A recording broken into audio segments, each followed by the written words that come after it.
Vraiment, moi je crois sincèrement qu'on devrait retenir quelque chose de l'ex-femme de Jeff Bezos, a.k.a. Mackenzie Scott. Heather Miles, on parle de l'ex-femme de genre un des artistes dans les Beatles. Amy Irving, qui est l'ex-femme de Steven Spielberg. En gros, toutes ces femmes-là ont tous été des bonnes investisseuses. That's all I'm trying to say. Quand tu y penses, ok, on va prendre l'exemple de Mackenzie Scott, l'ex-femme de Jeff Bezos, ok? Parce que ça, c'est genre l'exemple qu'on se souvient tous, toi. Elles ont divorcé. Après le divorce, elle était devenue une des femmes les plus riches au monde. Juste parce qu'elle avait divorcé Jeff Bezos. Elle a empoché comme si c'est 36 milliards d'actions Amazon comme ça. Donc en gros, Jeff Bezos a dû donner genre une bonne partie. Je crois qu'il disait même jusqu'à 50% de sa fortune. Ce qui est quand même énorme, frérot. Bref, pourquoi je dis que cette femme-là, c'est une des meilleures investisseuses qu'on a connues, ok? C'est que, look, quand tu y penses, la meuf, elle a fait comme dans la bourse. Elle a sell out au bon moment. Pour te donner un exemple, si vous regardez la S&P 500, qu'est-ce que ça fait? Ça fait ça de même, right?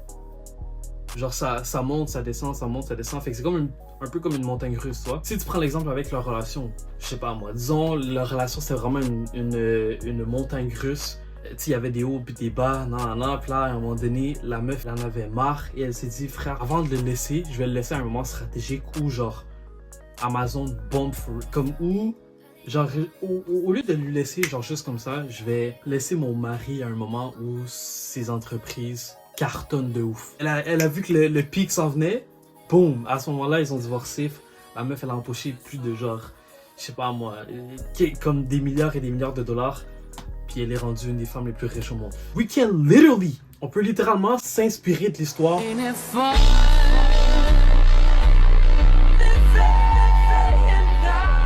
Littéralement s'inspirer du divorce et l'appliquer dans nos vies en général. Que ce soit dans la bourse, que ce soit au sport, que ce soit, je sais pas moi, dans toutes les activités du quotidien, bro, du moment où tu sens que t'as le momentum, frère, tu y vas à fond, tu vois. T'as capté. Anyways, moi c'était juste ça que je voulais dire. Matter of fact, le but en faisant cette vidéo, c'est de 1 pour améliorer mon éloquence, de 2 pour améliorer mon charisme. Donc, en gros, je vous dis ça en primeur, ça se peut que je commence une série où je poste des vidéos de 2, 3, 4, voire 5 minutes sur cette chaîne. Puis ça va littéralement être juste moi qui parle devant la caméra. Tout ça pour, de 1, je veux être plus éloquent, être plus charismatique, arriver à garder votre attention plus que genre 2-3 minutes. Genre, bro, comment tu veux que j'atteigne mes 4000 heures de visionnage si vous êtes là à regarder seulement 1 minute et 20? Si vous regardez seulement 1 minute et 20, c'est parce que de 1, les vidéos que je fais sont pas intéressantes. Et de 2, j'arrive pas à garder votre attention assez longtemps. En gros, c'est juste mon problème, frère.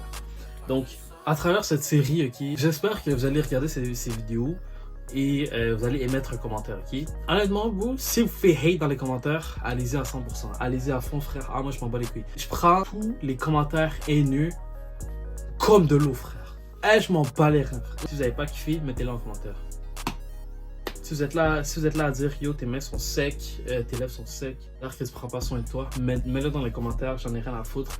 Je veux juste pouvoir acknowledge vos critiques et m'améliorer là-dessus, tu vois. C'est tout ce que je veux faire avec cette mini-série de vidéos. Là. Si t'as kiffé la vidéo, frère, laisse un like, abonne-toi. Damn, je viens de positionner sa mère, frère, j'ai pas bu d'eau. Donc en gros, 2h57 du matin, c'est ton boy Chris, signing out.